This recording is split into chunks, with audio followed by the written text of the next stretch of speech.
이번 주 장로 신문을 보니까 거기에 재밌는 이야기가 있습니다. 하나는 어떤 게으른 사람이 있었는데 그 가족들을 잘 먹여 살리지를 못하고 일도 안 하고 놀고, 그러니까 아내한테 매일 잔소리를 듣는 겁니다. 당신도 나가서 열심히 일하고 좀 그러라고. 그런데 일하기도 싫고 꿈쩍하기도 싫고 이렇게 게으르니까 항상 가정생활도 엉망이고 또 가난은 계속 되어졌습니다. 그렇게 살다가 하루는 숨이 멈추고 세상을 떠나게 됐습니다. 죽어서 눈을 딱 떠보니까, 다시 떠보니까 새로운 세상이 열려진 겁니다. 여기저기 먹을 것이 있고 마음껏 먹고 싶을 때 먹고 그냥 쉬고 싶을 때 쉬고, 잔소리하는 아내도 없는 그러한 세상이었습니다. 야, 여기가 천국인가 보다 그랬다는 거예요. 그렇게 이제 어느 정도의 시간이 지나니까 이게 무료해졌습니다.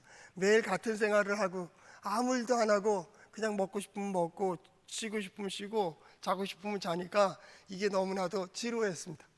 그래서 거기 있는 사람 천사에게 말을 했답니다. 뭐라 그러냐면, 나에게 지금 일거리 좀 달라, 소일거리를 좀 달라고. 내 대가를 안 줘도 좋으니까 소일거리가 있었으면 좋겠다. 그렇게 얘기했더니 거기 천사가 이렇게 말했답니다. 아니, 여기는 일할 것이 없다고. 그냥 쉬시고 그냥 먹고 싶으면 먹고 놀고 싶으면 놀으라고. 그랬더니 그 사람이 화를 내면서, 아니 무슨 천국이 이러냐고, 나 지옥 보내달라고. 그랬더니 그 천사가 하는 말이, 여기가 천국인지 알았어요? 그러더래요. 우리가 어떤 일에 대하여 형식이, 어떤 일들이 자꾸 반복되다 보면 확신이 생기고, 확신이 생기다 보면 믿음이 생기고, 믿음이 생기면 이렇게 해야 된다라고 하는, 그렇죠? 우리 구약의 전통 중에 씻는 예식이죠. 그 광야에서 이렇게 살다 보니까 먼지도 많고, 그래서 이제 와서 손도 안 씻고 먹으면 위생적으로도 안 좋고, 신앙인들이 좀 깨끗하게 살았으면 좋겠다 해서 씻는 전통을 만들었습니다. 씻으니까 좋고, 씻고 먹고 씻고 먹고 보니까, 음식은 손 씻고 먹어야 되는 거구나, 손 씻고 먹어야 되는구나. 이게 대를 이어서 계속 물려받다 보니까 손 씻지 않으면 먹지 마, 이렇게 된 겁니다. 손 씻지 않고 먹으면 부정죄, 이렇게 돼버리는 거죠.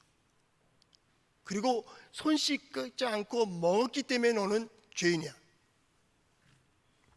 착각이죠. 그것을 나의 확신화시키고 나의 신앙화되고, 이게 종교화되면, 정치가 종교화되면 종교가 사람을 죽이는데 두려워하지 않아요. 경제적 논리가 신앙이 되면요, 어떻게 해서라도 이득을 취하려고 하고 저 사람 걸 빼앗아서라도 이게 복이라고 생각을 해요. 놀라운 일입니다. 자기 생각이, 자기 경험이 우상화되다 보면요, 믿고 싶은 대로 믿고 행하고 싶은 대로 행하면서 이게 바른 신앙이라고 생각한다. 그게 자기 외의 의의는 하나도 없는 거예요. 여러분, 착각이라는 게 굉장히 무섭습니다. 이게 신앙, 우리 교회 안에도 그럴 수가 있어요. 교회 안에서도 신앙적이냐 종교적이냐 라는 것 갖고도 많은 논쟁들이 있는데요, 마찬가지입니다. 선지자들은 어떤 것, 하나님에 대한 신관, 좋습니다. 신관이 없다라는 말이 있습니다. 신관이 없다. 선지자들은 신에 대해서, 하나님에 대해서 연구하고 공부하고, 그래서 하나님은 이런 분이다 라고 내어놓지를 않는다라는. 선지자의 하나님은 뭐예요? 경험한 하나님이에요. 이해하는 하나님, 깨달은 하나님, 그 매 순간마다 나를 감동시키고 감화시키고 보여주시고 들려주시는 그 하나님에 대해서 그 경험한 하나님을 어떻게 해요? 들려주신 대로 선포하고 보여주신 대로 전달하는, 증거하는 예언자죠. 그 경험들을 다 모으면 신학이 되고, 그 경험들 속에 공통점을 만들면 교리가 되는 거예요. 교리가. 신학과 교리는 뭐예요? 울타리와 같다 그랬습니다. 울타리. 그 너머로 가면 위험해, 그러니까 그 안에 있어 하는 울타리예요. 신앙적으로 본다면 그 이상도 있을 수 있어요. 근데 그 이상을 얘기하다 보면 위험하다고. 어떤 사람은 그 경험을 할 수 있어요. 그러나 모두가 경험하는 것은 아니에요. 어떤 사람은 거기까지 갈 수 있어요. 그러나 모두가 가는 것은 아니에요. 그렇기 때문에 신학과 교리는 뭐예요? 그 울타리를 만드는 겁니다. 울타리를. 하나님은요, 그거보다 더한 영역을 가지고 계세요. 그 이상이고 그 깊이가 놀랍고 그 역사하심이 정말 다이나믹한 거예요. 누구도 상상하지 못하는 일을 하나님은 하실 수 있어요. 우리는 기대하지 못하는 일들을 하나님은 이루어 가세요. 우리가 놀랄 때가 너무나도 많이 있어요.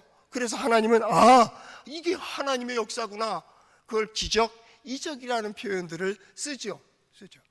이게 신앙이라는 겁니다. 신앙. 우리가 오늘 신앙생활하면서도 마찬가지입니다.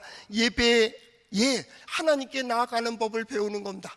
예배는 하나의 도구입니다. 열려져 있는 문입니다. 모든 상황, 모든 조건 속에 있는 인간들이 하나님께 나올 수 있는 문을 열어놓으셨습니다. 나는 죄인인데 어떻게 하나님을 욕했는데 어떻게 하나님께 나아갈 수 있을까? 거기에도 나올 수 있는 문이 있어요. 내가 잘못해서 이런 실수를 했는데 그래도 나올 수 있어. 그래서 속죄제가 있고요, 속건제가 있고요, 화목제가 있고요, 번제가 있고요, 소제가 있고요. 모든 상황 속에 너는 마음만 먹으면 하나님께 나올 수 있다라는 겁니다. 신약에 와서는 예수 그리스도의 구속의 은혜를 받은 이들이 하나님 앞에 서는 거예요. 우리가 왜 예수를 믿어요? 왜 예수의 피를 믿어요?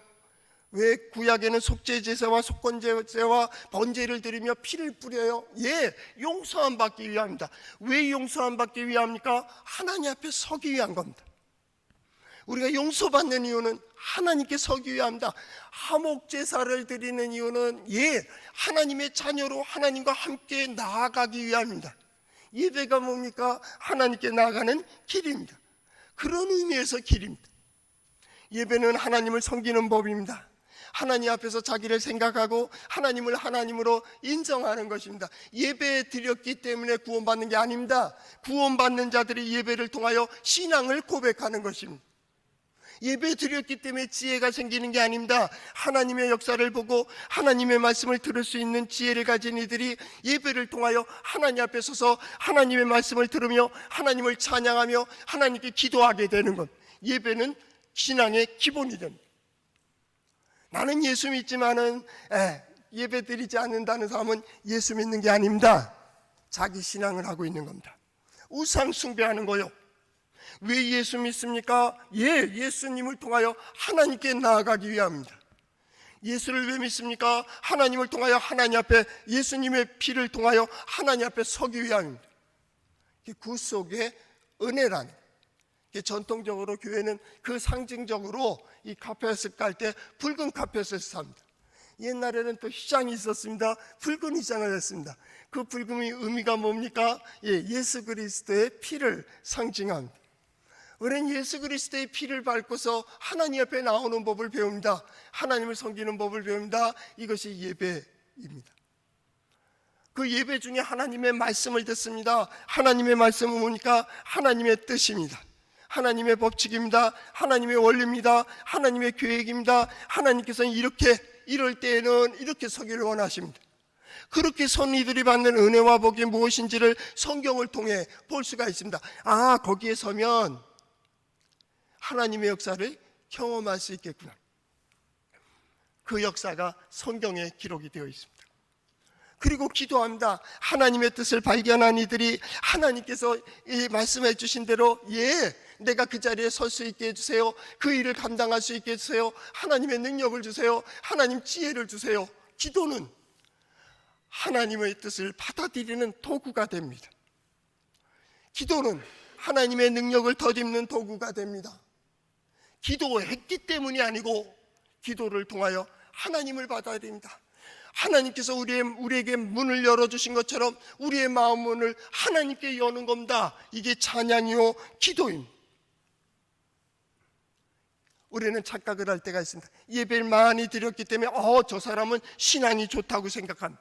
기도를 오래 하게 되면 하나님께서 응답해 주실 거라고 생각합니다.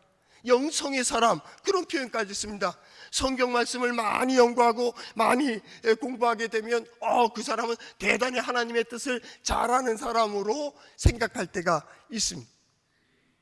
여러분 기억하십시오. 모든 종교의 형식은 하나님께 나아갈 수 있는 도구일 뿐입니다. 나는 그것을 통하여 신앙을 고백하는 것입니다. 이것이 내 신앙을 대신하지는 않습니다. 이걸 통해서 하나님께 신앙을 고백하는 것. 오늘 예배를 통하여 하나님을 만날 수 있기를 바랍니다. 예배를 통하여 하나님의 능력을 터득기를 바랍니다. 예배를 통하여 하나님께서 열어주시는 문을 보는 우리 성도들 될 수 있기를 바랍니다.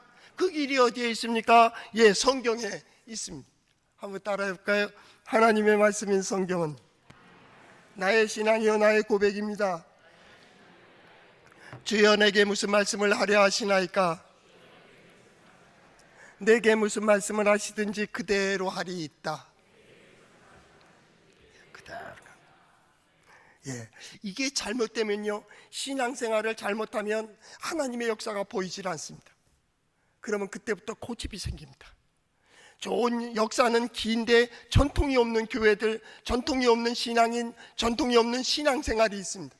좋은 역사, 좋은 신앙이 있어야 됩니다. 이 경험을 가져야 돼요. 그 좋은 경험은 뭡니까?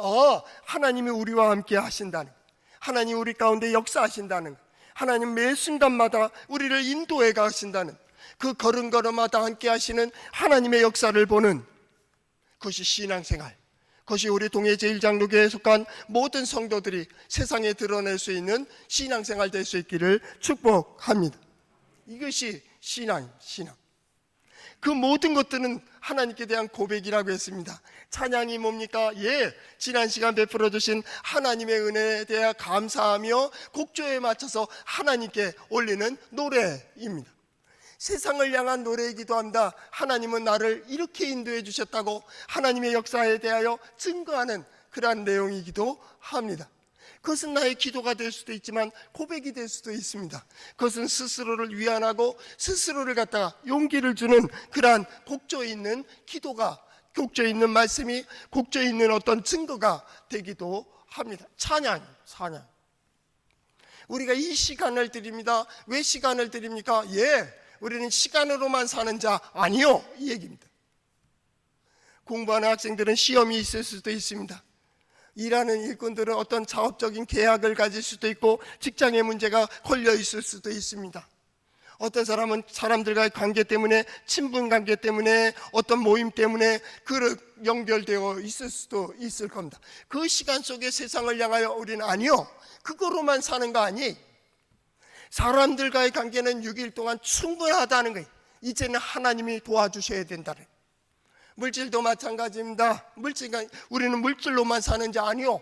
그래서 헌금을 합니다. 때로는 봉사에 구제를 하기도 합니다. 여러 가지 선한 일들을 합니다. 우리는 물질로만 사는 자 아니에요. 우리는 하나님이 도와주시는 힘으로, 하나님이 역사하심으로, 하나님의 은혜로 사는 자임을 고백하는 거예요. 그래서 헌금을 합니다.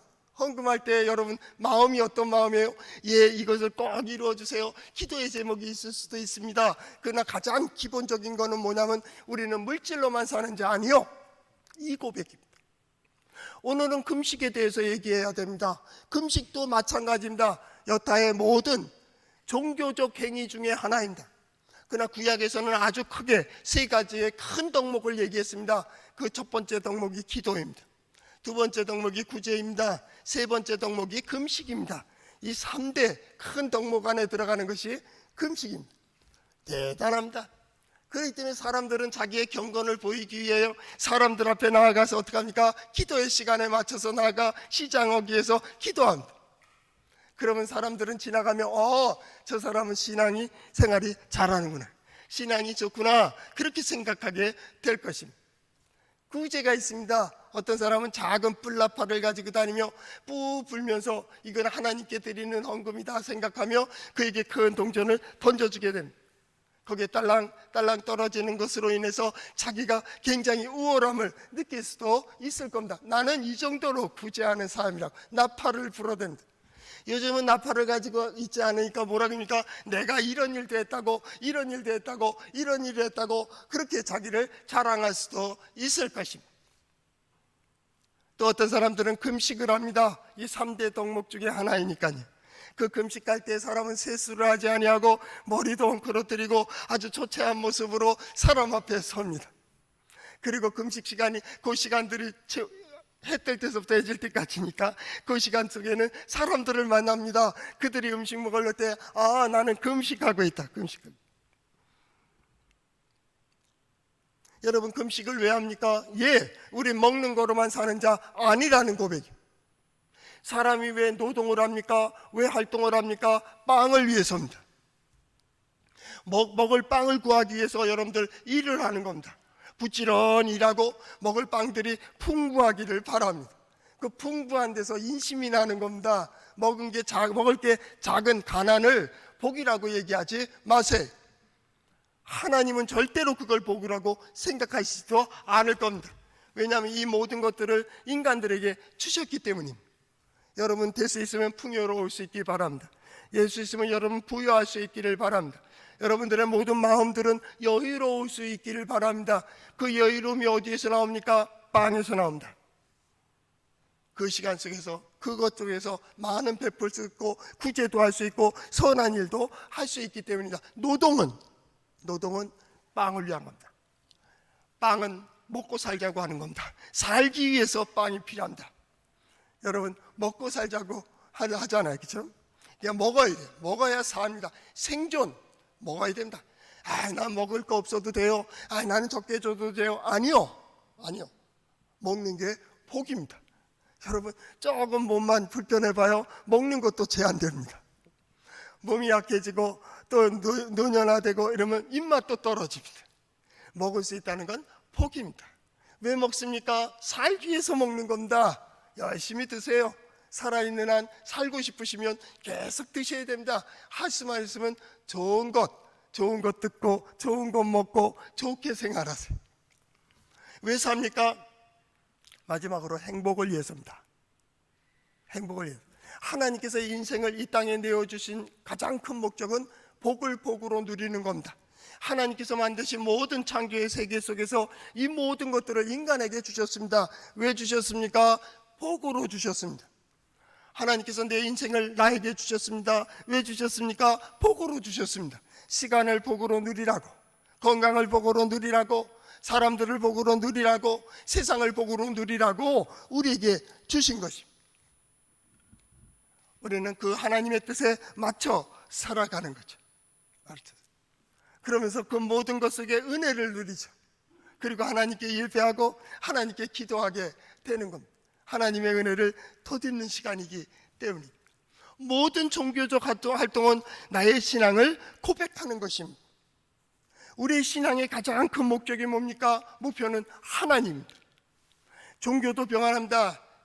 신앙 고백도 변합니다. 예배 중에 찬송이 있어야 됩니까? 말아야 됩니까? 그 정한 거 없습니다. 예배의 원칙 없습니다.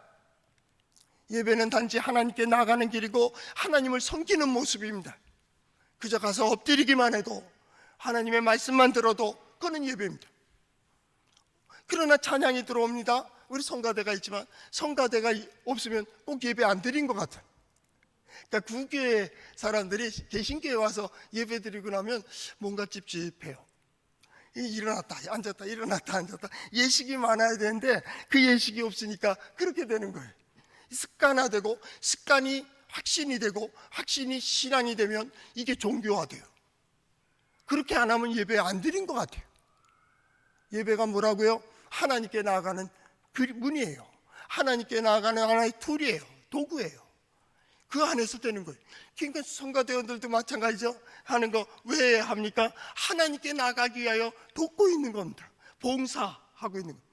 봉사합니다. 예배 봉사합니다. 기도 봉사합니다. 어떤 사람은 여러 모습으로 안내 봉사도 합니다. 이 모든 것들은 뭐예요? 하나의 종교적 활동입니다. 이걸 통해서 뭐예요? 신앙을 고백하는 것뿐입니다.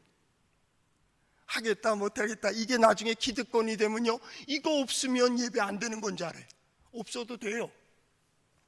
그러나 그 귀한 봉사를 통하여 예배가 좀 더 아름답게 하나님 앞에 드려지고, 그 아름다움이란 우리의 만족이에요. 우리의 만족. 그 예배를 통하여 하나님께 드려진다고 하는 우리 만족이라고.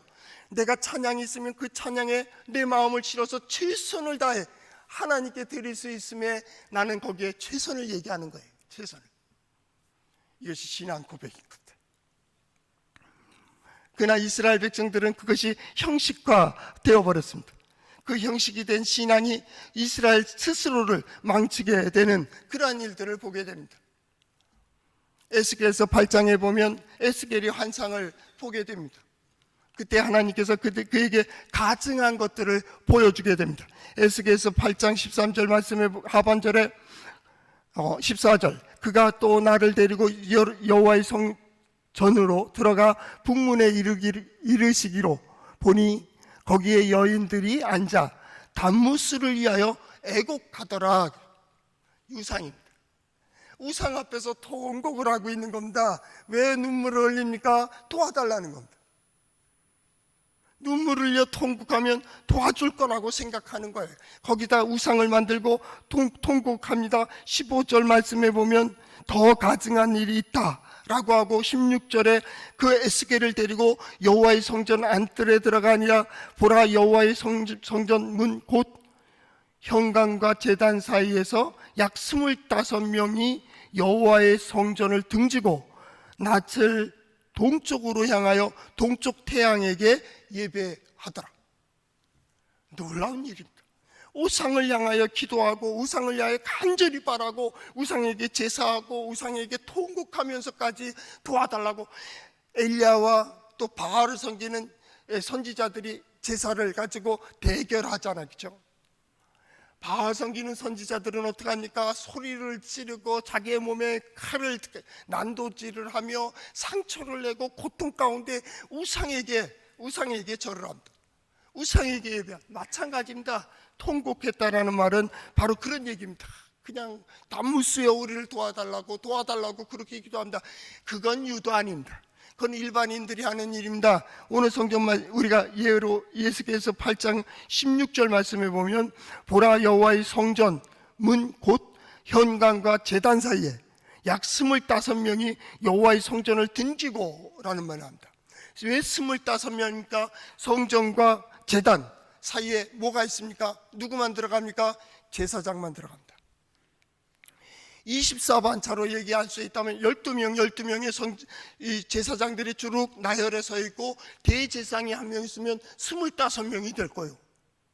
이 사람들이 원래 레위기에 보면 어떻게 되어 있습니까? 성전의 제단은 서쪽에 향하게 되어 있어요. 동쪽에는 문이 있습니다. 글로 들어오게 되는 겁니다. 글로 누가 들어온다고 생각했습니까? 하나님이 들어오신다고 생각했어요. 그렇기 때문에 서쪽을 보고 저들은 제사를 지내요. 그런데 오늘 성경 말씀에 보니까 이 제단을 등지고 해 떠오르는 동쪽을 보면서 거기다 예배하고 있는 거예요. 태양을 섬기고 있는 거예요. 지금 어디에서요? 성전에서요. 우리 교회도 마찬가지입니다. 지금 강대는 서쪽에 있습니다. 여러분의 뒤가 동쪽입니다. 아니, 이거 건축 참 잘한 것 같아요. 왜냐하면 그 떠오르는 태양을 보면서 저기에 강대가 있다면 떠오르는 태양이 마치 하나님의 역사, 하나님의 임재로 생각되면요, 이게 나중에 확신이 되고 이게 믿음이 되고 하나님이 태양이 오늘 떠오름에 있어서 오늘은 기분이 좋겠구나, 떠오르지 않으면 흐려지면 기분이 나쁘겠구나가 돼버려요. 착각하는 거예요. 착각. 그러니까 성전에서 제사했기 때문에 그들은 온전히 제사 지낸다고 생각한 거예요. 성전에서 제사하고 있는 그 집례하는 이들이 누굽니까? 제사장들이잖아요. 하단에 그들의 대표되는 이 사람들이 태양신을 섬기고 있는 거예요.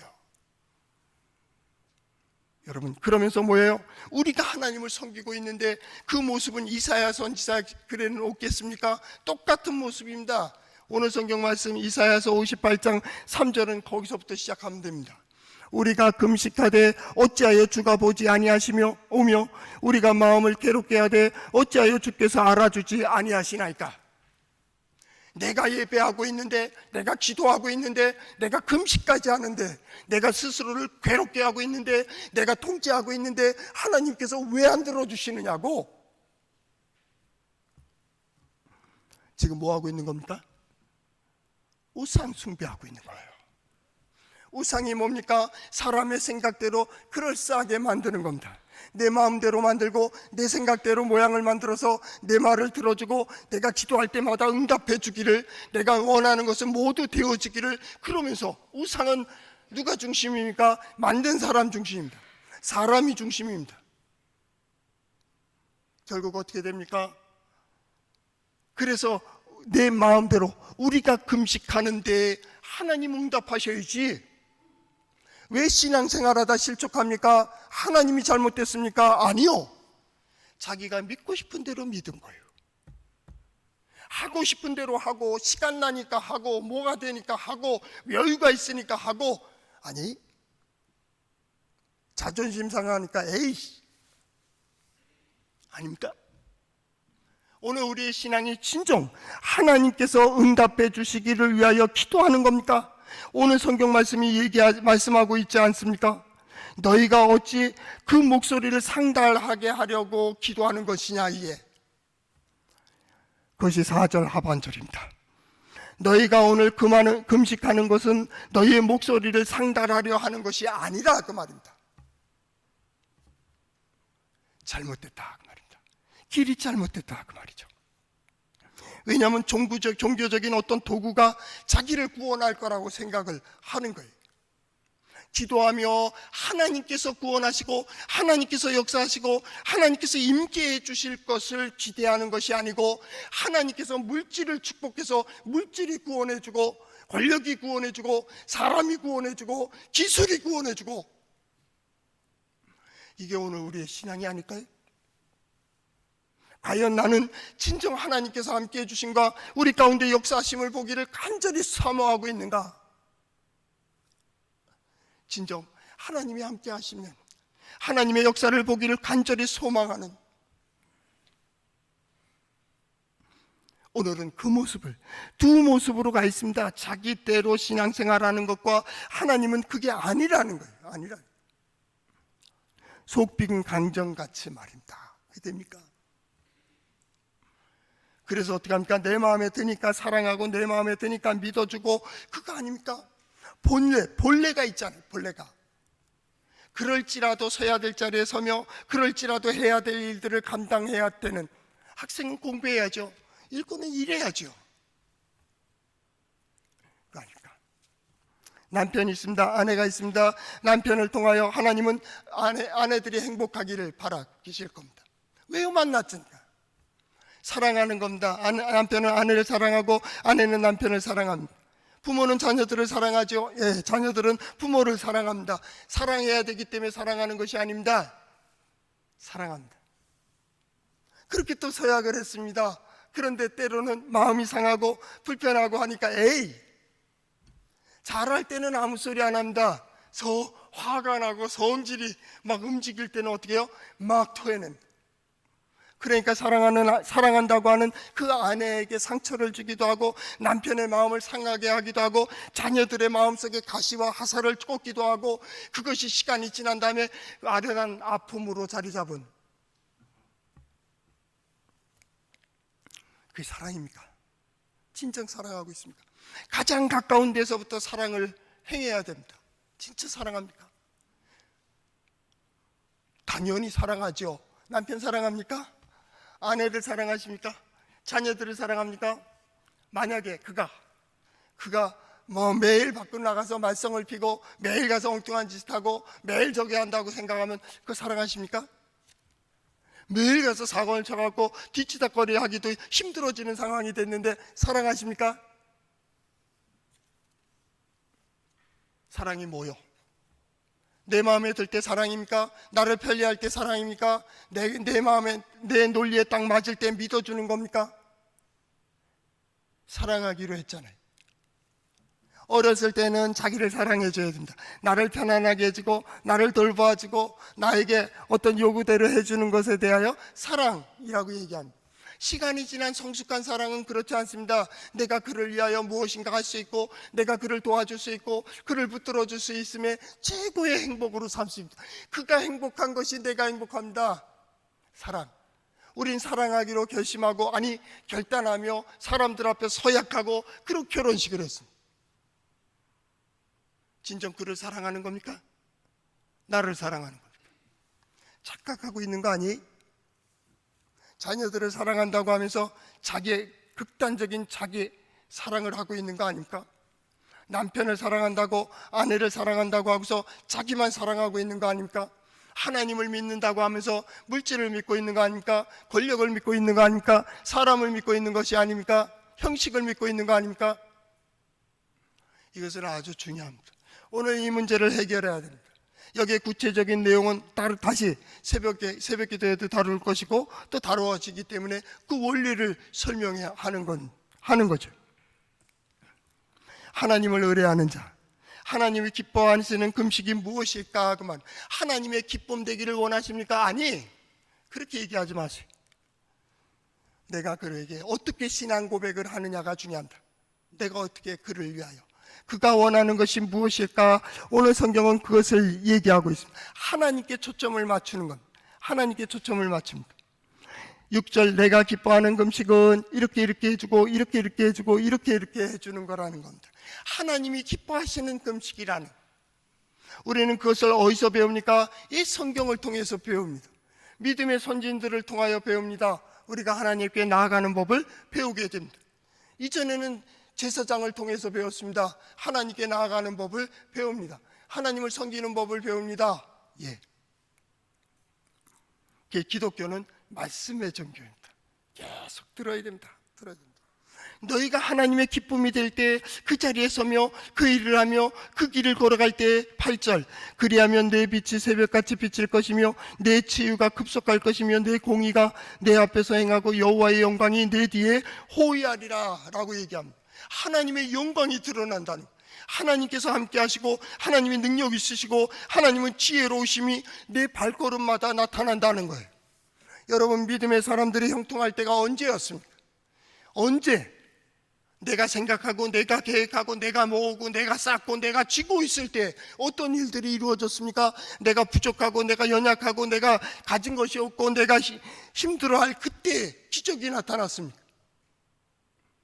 그런데 지금 21세기에 와서는 우리의 하나님의 기적이 어디에서 나타나길 바랍니까? 이곳에서 나타나길 바라고, 이러니까 나타나길 바라고, 여기에서 쓰니까 나타나길 바라고 있지 않습니까? 하나님의 능력을 기대하고 있습니까? 세상의 능력을 기대하고 있습니까? 하나님의 지혜를 구하고 있습니까? 아니면 세상의 지식을 구하고 있는 것입니까? 과연 이 길이 어디에 있습니까? 우리 동해제일장로교회 신앙은 오직 하나님이어야 됩니다. 오직 말씀이어야 됩니다. 오직 예수 그리스도여야 되고 오직 복음이어야 말이 통합니다. 세상의 것을 얘기하지 마세요. 세상의 것은 언젠가 다 편하게 되어 있기 때문입니다. 너희가 온전히 하나님께 초점을 맞추고 하나님의 역사를 보며 오늘 말씀처럼 앞뒤에서 하나님께서 호위해 주시고 여호와의 영광이, 그 능력과 지혜의 어떠하심이 드러나게 되는, 나는 그런 삶이 우리 성도들에게 있기를 바랍니다. 여러분이 손대는 모든 일들마다 오늘 성경 말씀 9절처럼 내가 부를 때에 나는 응답하겠고 내가 부르짖을 때에 내가 여기 있다 라고 응답하시는 하나님의 역사를 경험할 수 있기를 바랍니다. 왜냐하면 하나님은 믿음의 사람들을 항상 11절 여호와가 너를 항상 인도하여 메마른 곳에서도 내 영혼을 만족하게 하며 내 뼈를 견고하게 하리라고 약속하셨기 때문입니다. 이건 하나님의 말씀입니다. 어떻게 해요? 항상 인도하는데 메마른 곳에서도 만족하게, 뼈는 윤택하고 견고하게. 메마른 곳이 어디입니까? 예, 비가 오지 않은 광야와 같은 땅입니다. 이른 비와 늦은 비가 와야 되는데 비가 오지 아니하서 농사도 제대로 되지 아니하고 너무나도 가물어서 먹을 물도 없을 그때에도 하나님께서 만족을 주신다, 그 말이에요. 왜요? 땅과 하늘을 다스리시는 이가 하나님이십니다. 하나님께서는 그 모든 걸 통하여 하나님의 영광을 그 백성들에게 보여주시는 거예요. 저는 이때에 하나님의 역사를 경험하는 우리 성도들 될 수 있기를 바랍니다. 나는 성경에 대해서 잘 알지 못합니다. 나는 다른 것들에 대해서 알지 못합니다. 그러나 한 가지, 하나님께서 나를 인도해 주시고 하나님께서 때마다 일마다 도와주시고 그리고 반드시 그 자리에 서게 해 주실 줄을 믿습니다 하는 신앙이 바로 우리 성도들의 신앙이 될 수 있기를 바랍니다. 그 신앙은 항상 11절 중반절, 너는 물된 동상 같겠고 물이 끊어지지 아니하는 샘 같을 것이라. 물된 동상 같다 그 말입니다. 항상 물가에 심긴 나무처럼 때를 따라 가시를 맺고요, 결실을 맺고요. 그게 뭡니까? 신앙생활. 어떻게 그렇게 갈 수가 있습니까? 하나님의 뜻대로 나아가는 이들에게 평강의 평강으로 인도해 주신다고 성경은 약속하고 있기 때문입니다. 하나님께서 항상 인도해 주시는 겁니다. 왜 그것이 변할까요? 하나님을 바라보던 눈이 세상을 바라보기 때문입니다. 하나님을 의지한다는 이들이 세상의 것을 의지하기 때문입니다. 하나님의 뜻대로 나간다는 이들이 세상의 지혜대로 나가기 때문입니다. 시편 1편에 보면 복된 자는 악인의 길을 따르지 아니하며 죄인의 길을 서지 아니하며 오만한 자의 자리에 앉지 않는다고 얘기했습니다. 왜 그럴까요? 하나님의 뜻을 생각하기 때문입니다. 세상은요, 하나님께서 열어놓으신 문을 보질 않습니다. 자기들이 보고 자기들의 논리대로 나가서 벽에 부딪히기도 하고 땅에 헤딩하기도 합니다. 그러나 믿음의 사람들은 하나님께서 열어놓으신 문을 볼 수 있는 눈을 가지고 있습니다. 우린 영적인 눈이 뜨인 자들입니다. 하나님께서 보여주시는 대로 보고 들려주시는 대로 들을 수 있는 귀를 가지고 있기 때문입니다. 이게 신앙 고백으로 이어지는 것입니다. 세상 사람들이 볼 때는 어리석은 것입니다. 아니, 그렇게 살아, 자신만을 위해서 살기도 바쁜 세상에 왜 그렇게 살아? 라고 얘기하는 그때에 믿음의 사람들은 아니, 이 길이라고, 이 길. 그런데 그 길이 열려지는 겁니다. 안 될 줄 알았던 길이 열려지는 겁니다. 안 될 줄 알았던 문제들이 해결되는 역사를 경험하게 됩니다. 하나님께서 말씀을 통하여 내게 주신 소망을 이루는 길을 걸어가게 됩니다. 시간이 지난 다음에 보니까 하나님께서 그 일마다 때마다 도와주셨습니다. 그게 은혜입니다. 신앙생활은 우린 은혜 가운데 살아가는 것. 나는 이 시대에 어려운 환경과 조건이 있다 할지라도 우리 성도들의 그 가는 길들 속에 하나님의 역사가 드러날 수 있기를 바랍니다. 하나님의 능력으로 그 닫혔던 문들이 열려지는 역사가 있기를 바랍니다. 하나님의 지혜로 그 어려운 문제들이 하나하나 풀어지는 역사가 있기를 바랍니다. 하나님의 지혜와 하나님의 능력을 이야기하는 이유는 내가 도저히 상상할 수 없기 때문입니다. 어떻게 풀어주실지는 누구도 모릅니다. 그러나 한 가지 분명합니다. 여기 한 사람도 예외 없이 하나님이 살아계시다는 증거를 반드시 그날은 하게 될 것이라는 확신입니다. 이것은 하나님의 말씀이기 때문입니다. 그래서 오늘 성경 말씀의 마지막 12절, 내게서 날 자들이 오래 황폐된 곳을 다시 세울 것이며 라고 합니다. 너는 역대에 파괴된 기초를 쌓으리니. 왜 그들이 오래된 황폐한 곳을 다시 세울까요? 거기에 하나님의 역사 속에서 경험했기 때문입니다. 보았기 때문입니다. 다시 신앙이 세워지고요, 다시 건설되게 되고요, 하나님을 의지하는 곳이 될 것이고요, 거기에 예루살렘이, 거기에 성전이 세워지는 것처럼 우리의 마음속에, 우리의 삶 속에 하나님을 섬기는 자로 온전히 서게 된다는 것. 뿐만 아니라 너희는 역대에 파괴된 기초를 쌓을 것이며, 무너졌던 것들이 그날이 되면, 그렇게 한다면 여러분의 마음속에 하나님의 영의 감동이 있습니까? 하나님의 말씀을 들을 때 또 신앙생활하는 가운데 하나님께서 이렇게 인도해 주시려고 준다는 감화와 감동이 있습니까? 그러면 여러분 임의대로 행하세요. 할 겁니까 말할 겁니까? 이것은 중요한 거예요. 이건 오래 생각할 게 아니요. 남편이 아내를 사랑해야 됩니까? 아내가 남편을 사랑해야 됩니까? 해야 될까 말아야 될까 생각하십니까? 그렇다면 아내와 부부가 아닙니다. 우리는 사랑합니다. 아내는 남편을 사랑하고 남편은 아내를 사랑합니다. 왜 생각을 합니까? 이 사람이 내 마음에 드는가? 이 사람의 행동을 생각합니다. 분석하게 됩니다. 그러다 보니까 사랑할까 말까 이잖아요. 여러분 자녀들을 사랑하십니까? 사랑해야 됩니까? 아이, 또 생각하십니까? 그냥 생각한 그냥 3초 걸리면 안 됩니다. 그럼 의심스러운 겁니다. 오늘 저녁에 가서 한번 물어보세요. 남편이 아내에게, 아내는 남편에게 반드시 물어보세요. 당신 나 사랑해? 사랑 안 하는 겁니다. 왜요? 사랑할 거냐 말 거냐, 하느냐 안 하느냐는 바로 나오는 거예요. 남편이 아내 사랑해야 됩니까? 예, 사랑합니다. 남편이 아내가 남편을 사랑해야 됩니까? 예, 사랑해야 됩니다. 그러면 나는 어떻게 해야 됩니까? 그가 말썽을 피고 또 여러 가지 일을 저지르야 하고 여러 가지 잘못된 길이 있다면 나는 어디에 서야 될까? 어디에 서줘야 될까? 이렇게 어떤 마음으로 어떤 말을 해줘야 그가 감동이 될 수 있을까? 그가 바로 설 수 있을까? 그 얘기입니다. 해야 될까 말아야 될까는 분명한 선택이 있어야 됩니다. 그리고 거기서 내가 할 수 있는 최선의 것을 거기에 고백하는 것이죠. 신앙도 마찬가지입니다. 하나님 앞에 나가고 하나님의 뜻을 행하는 것은 변함이 없습니다. 나는 하나님 앞에 선다. 하나님께서 인도해 주신다. 나는 그 길에 설 것이다 라는 것. 거기에 살아계신 하나님을 경험하게 되는 우리 성도들 될 수 있기를 바랍니다. 그렇기 때문에 12절 중반절에는 이 신앙인을 뭐라 하겠습니까? 보수하는 자라 그렇게 표현했고요. 끝에는 거할 곳이 되게 하는 자라 그렇게 얘기했습니다. 쉽게 말하면 소망입니다. 여러분들이 이 시대에 소망이 돼야 됩니다. 하나님이 함께해 주신다며, 하나님이 역사하신다며, 하나님께 예배하고 하나님께 기도했다며.